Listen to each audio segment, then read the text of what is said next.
Well, we are happy to be home for another home game. This will be a Friday night game, which we think will be a terrific environment at Ellis Field. We've been struggling lately. As you know, we've played quite the difficult schedule, and right now we're playing without our top six attackers, which includes all of our forwards and our attacking central midfielder.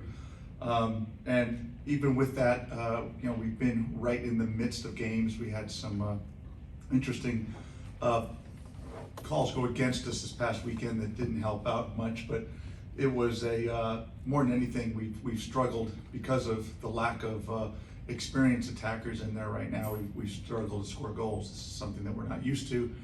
We're usually one of the highest scoring teams in the country, but at the moment we are trying to just get some young players up to speed on playing against the physicality of playing in the SEC, and getting them to kind of convert our opportunities that we're creating. We're creating some decent chances, but because of the lack of productivity, I've had to change a few things and take some of our defending players and bring them into the attack, which of course has changed the shape of the way that we defend, and it's a kind of a domino effect of things going on as we continue to search. And I'm interested in anyone who has any kind of time travel or space-time contingency issues that can help me to bring players back from injury or COVID protocols any faster than happens. Because the problem we have right now is that by playing 2 games a week, if somebody's out for say 10 games, and then you have other protocols for stepping in and other bureaucratic issues, they could miss probably 6 games, which is a third of our season. So it's something that is a challenge to us right now, while we try to get those players back, but also as we just try to keep the team moving forward as we get ready for this will be our 4th consecutive top 20 opponent coming in when Tennessee arrives on Friday. So open up to any questions. We'll start off with Travis Brown right here in front. Hey coach, is it a little bit easier to keep morale high, knowing like we're missing all of this right now, and once this gets back, we'll be able to kind of fit back into our system and everything? Well, to an extent, but like I said, we know that because we've lived through that. One of the issues of having a team as young as ours is that their experiences are happening right now. They don't really have 2 years to look back on. They have last year's crazy COVID year, which we were playing 1 game a week, which would be nice. This is our first time we're going to play a single game weekend in a while. But as much as anything, it's difficult because so much learning has to happen right now. So many things have to happen. And again, in our sport, I can't call a timeout to call a play. It's got to be a situation of them learning, retaining, and applying the information that they get in training. And when you do have to use some of the defense in the attack, how much does it help having Katie Smith and Carlina back there that can kind of do the yeoman's work? Well, they've been great. I mean, I still stand by that. I think those are the two best center backs in arguably in the SEC and this part of the country. They've been fantastic. And Kenna Caldwell had I thought an All-America level performance against Arkansas. She had one brain fart at the start of the Auburn game, a miscommunication that caused a ridiculously bad goal. And then even with players that are as confident and competent as her, it's getting that confidence back, and it's just kind of reinforcing the positive things that we do, which is so much of what we do. I mean, do you expect anybody back for the Tennessee game? No. I don't know that they'll ever come back the way it is. I'm very pessimistic in a lot of that. So we can't depend on anyone to ever come back for the rest of their lives, and we just have to focus on the kids that we have right now. It's frustrating. All right, let's go to the TV row to Mike, and then we'll go to Zach. Coach, after the first 2 games of the season were lost, you guys came back and responded great against Clemson. So can you take anything from that response and those struggles early that hopefully the team can use after these past 2 games?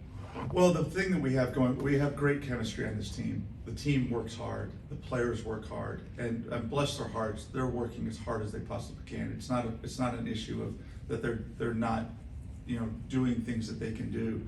The issue is that they're doing things that they've never had to do. And when we came back against the goals and the attack against Clemson and against some of those teams at the start of the season was a different cast of characters. And so getting this cast up to speed and going forward is what we'll be working on. Again, the good news for us this week is there's only one game, so we have 3 days of training to get as much information and comfort on the ball and comfort going forward as possible. And again, my coaching staff is outstanding. This is something that we don't usually ever have to go through in the almost 30 years I've been here. So it is unusual, but it's not unforeseen. We brought players here to be great players, and it's just a matter of bringing them forward really fast and kind of getting that learning curve from vertical to leveled off just a little bit. Let's go Zach on your left. Gee, more or less piggybacking off of that, I mean, a lot of these players so successful throughout their careers and prep and coming into here, you guys as a program having a lot of success. So how much is it just dealing with losses that you're typically not used to? Well, of course, we're not used to losing. Again, we don't have a losing record, but we're not used to losing.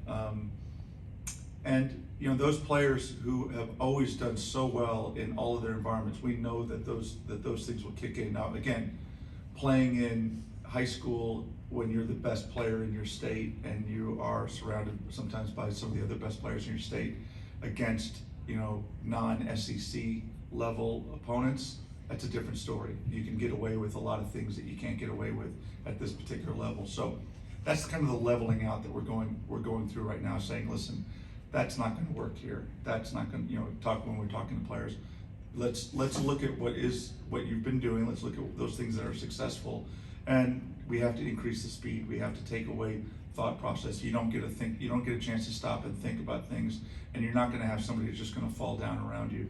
We have to be as good as we can be. We don't have to be better than we can be. We just have to be as good as we can be. And let's go back to TV Road and Morgan, KPX, and then Jennifer. 2 of the goals yesterday were from PKs from Auburn. Without those calls, do you think it would have been a different game? Yes, absolutely.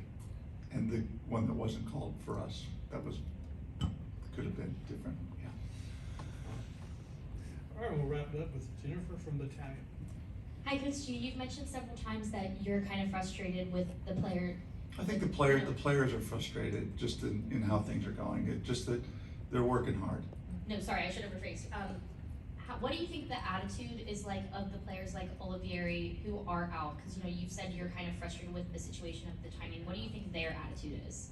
They're beyond frustrated because again, these are things that they want to be there to help. They want to do the things that they can help. So, when you take out the freshman of the year, your first team all conference player in Olivieri, you take out our leading scorer in Miley Hayes, you take out our leading assist person in Mia Ponte, you take out players who are all conference players from last year in Lainey Carroll and some of the rest, and it's just a matter of I know that for those guys they just shake their head and they're like, I'm so sorry I'm not out there, and we can't blame them for what has broken down or how they've been fouled by other people.